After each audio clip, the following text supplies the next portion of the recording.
And future aspects. So in careers, there's a large range because it's kind of how much effort you put in and what do you get out of it. So the more effort, well, I say effort, the more publishing you have behind you increases your wages, right? And the more reputable you become. And there's a lot of education. It's a lifelong education journey. There's never an end to it, which, yeah, it's something personally I would really love enjoying. It's kind of opened my perspective, and this is what I would like to do and pursue in the future.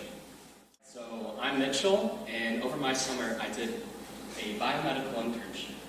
Now, I worked with this company, or this nonprofit, Global Respiratory Advocates, which is a nonprofit organization directed on creating information and data for individuals to make informed decisions related to respiratory equipment.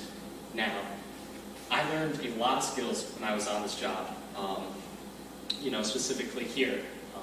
There's a couple of things that I learned. The first step going in was understanding how we made this apparatus for airflow for the masks. So I had to go through all this research design and modeling.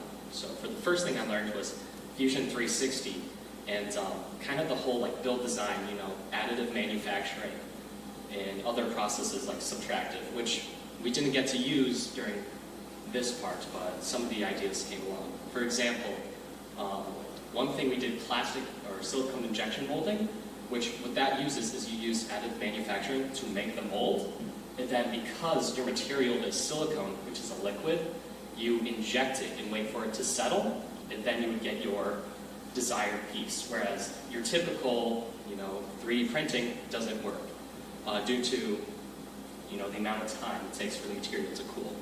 And another thing I learned was heat fusion. Now, a lot of the things we have in society is made out of plastic.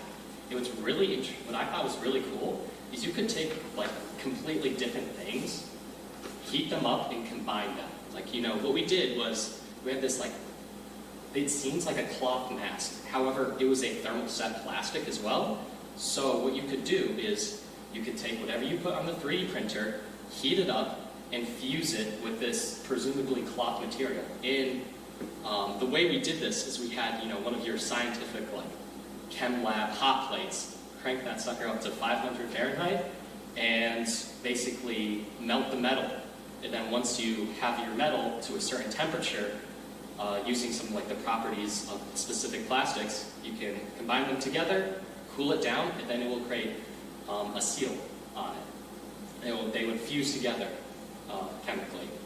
And another thing that I did was in electronics, I used an Arduino board to control a servo motor. Now, what is a servo motor? It's a motor that has a little key that rotates. And so given an input, you can adjust the speeds of this rotating key, of which what we used is to turn a gear.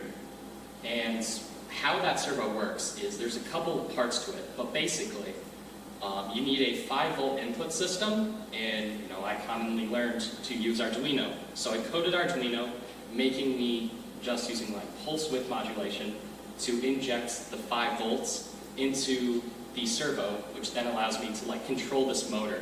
And for the purpose of it was we made a breathing apparatus which simulates human breathing, so we can test the respirators without having to involve humans. There's a lot of paperwork through clinical trials using humans where what you can use is just a simulated breathing apparatus. And I got to learn a lot of the research process as well. For example, I learned about clinical trials and different parameters you have to do and what human satisfaction is.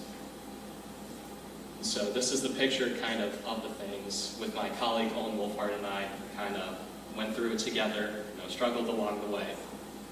And future aspects. So in careers, there's a large range because it's kind of how much effort you put in and what do you get out of it. So the more effort, well, I say effort, the more publishing you have behind you increases your wages, right? The more reputable you become.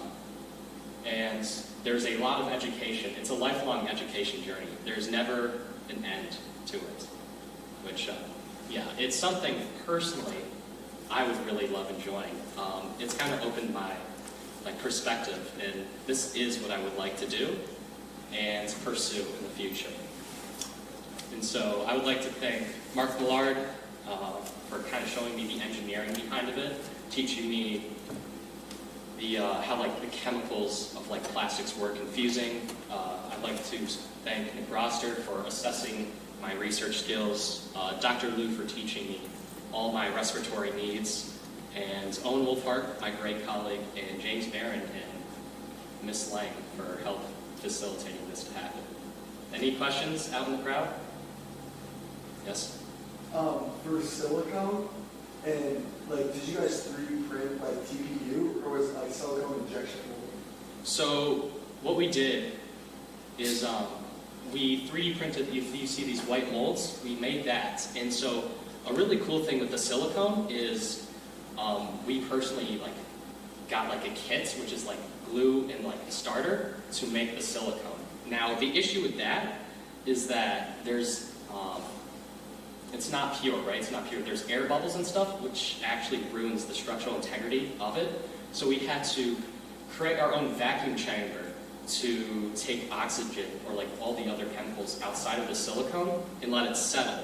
And once we have that, as you can see in this makeshift bowl, that was our vacuum chamber. And once we do that, you take it and then you inject it in, right? Because when you have this structure, the weakest link is that air bubble. And I saw it, it was easy to just zoop, tear apart once you make a bad print, right? So if that answers your question. What Yes. language were you coding in? So for the Arduino, I was coding in C++,